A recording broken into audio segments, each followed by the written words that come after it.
desperado sila na na ipakita yung inaakusan nila kay Pangulong Duterte na willing silang magsinungaling at mag-twist ng context para lang patunayan yung gusto nilang patunayan. Opo, attorney, sa ibang ginawang ebidensya ng prosekusyon ng ICC, yung video po ng isang Davao journalist at meron siyang inilabas nga na affidavit na denial doon sa kanyang hindi niya binigyan kumbaga ng approval na gamitin yung kanyang video. Di ko alam kung nabasa niyo po yung buong kanyang affidavit po. Ano po ang nakikita niyo po dito na magiging epekto naman sa kaso po ni former President Rodrigo Duterte? Pagka umabot yan kila Nicholas Kaufman, I'm sure gagamitin nila yan to counter whatever impression or whatever fact the prosecution was trying to prove with that video. But then again, like sabi ko nga kay Jade, yung mga video na yan at mga pictures, unless they're trying to prove something relevant to the specific murders before the ICC, yung 49 or whatever number that is. Walang saysay yan. Siguro kung ganun nga, kasi Admar, sorry, ano bang nakikita doon sa video? Kasi hindi ko pa nakikita yung video na yan. Doon po kasi sa video, ito yung na habang nanonood po, ang kung pwede natin maipakita rin, no? Ito po yung nanonood ang presidente sa CCTV footages. Ito po yung naganap gabi. Gabi ito siya naganap. Sino-showcase lang niya yung capability ng bagong CCTV system ng Davao City Central 911.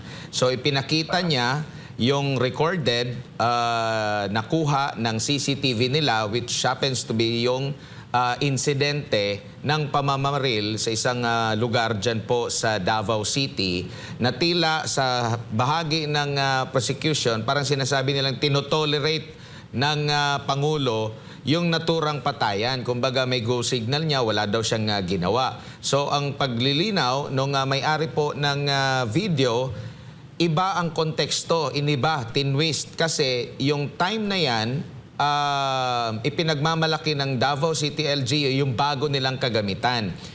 Parang ginawang example lang yan. Kasi yan, gabi, yung video naman, na nakikita habang pinapanood yung sinasabing insidente ng pamamaril ay dilat na dilat yung araw. Ibig sabihin, hindi real time yung pinapanood nila na ginamit po ng ICC doon na sinasabing, ito ay kabilang sa ebidensya na talagang parang may go signal, pinabayaan, hinayaan ng then Mayor Rodrigo Duterte yung insidente na yun na attorney na itinatanggi ng mismong may-ari ng video na isang journalist.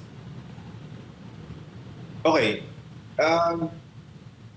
Ang mahalaga dito, Admar, is kahit na tama yung konteksto nung pagpakita ng video ng prosecution. Assume na natin na tama yung konteksto. Unless yung pagpatay na nakita dun sa video is isa dun sa 49. Walang saysayan. Yun ang sinasabi ko. So kahit may video na ganyan, kahit totoo yung konteksto na pinapakita ng prosecution, walang saysay ang video na yan. Pero ngayon nga na lumabas na yung kumuha ng video na yan at inexplain kung ano yung konteksto, pinapakita lamang na yung prosecution, wala na nga silang sapat na ebidensya, wala silang direct evidence sa charge nila kay Pangulong Duterte. Tapos bumabali pa sila ng mga facts. Desperado sila na ipakita yung inaakusan nila kay Pangulong Duterte na willing silang magsinungaling at mag-twist ng context para lang patunayan yung gusto nilang patunayan. Opo. Sa trial po, halimbawa, dyan po sa ICC attorney, narinig natin yung sa panig po ng prosecution at kung magbabasa ka ng mga komento, marami din ang ano dito, parang pinag-uusapan na parang nakakonsentrate din sila minsan doon sa, alam niyo yung emosyon, no? Yung sinasabing epekto daw nito, yung sa side ng pamilya, grabe na daw yung ano ng mga biktima. May bearing po ba ito, attorney? Kumbaga, pwede ba nating i-relate yung emosyon na resulta doon sa legal na pinag-uusapan or doon sa ebidensya? Ano bang ebidensya nyo talaga dito? Kasi parang lumalabas, kinukuha yung simpatsya ng mga judge, attorney. Well, hindi dapat. Hindi dapat makaapekto yan. At saka isa pa yan sa malaking pagkakaiba between yung ICC and ang Philippine courts natin. Dito sa Pilipinas, pag may yung mga ganyang confirmation of charges hearings kasi na nagpapaliwanag yung mga abogado, may opening statement, may closing statement, may summation. Dito sa Pilipinas, walang ganun. Kasi judge yung kausap mo eh. 'Di ba? Parang sa ICC, judge ang kausap mo, pero for some reason, parang gumawa sila ng procedure na parang palabas na magsasalita yung abogado when in truth and in fact, bago magdesisyon yung mga huwes, hindi naman sila dapat mag-rely dun sa magaling ba magsalita to, nakakaawa ba, nakakabilib ba magpresenta ng argument. Dapat dyan sa dokumento sila nakabase. Admar, kung parang ano to eh, yung nangyayari sa ICC, parang ang kahalintulad nito yung sa Amerika. Diba? In US courts, diba may opening and closing statements yung mga abogado, napapanood natin yun sa mga movies at sa TV. Kasi ang kausap nila jury. Yung mga jury hindi abogado yan.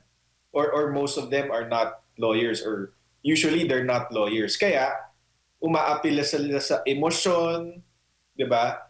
Nagpapaliwanag ng legal pero may kasamang sundot sa emosyon kasi hindi sila abogado. Pero dito kasi sa Pilipinas, wala naman tayong jury, ang kausap mo judge. So ang dapat batayan ng judge is yung legal lang. Legal at saka kung anong ebidensya. 'Di ba?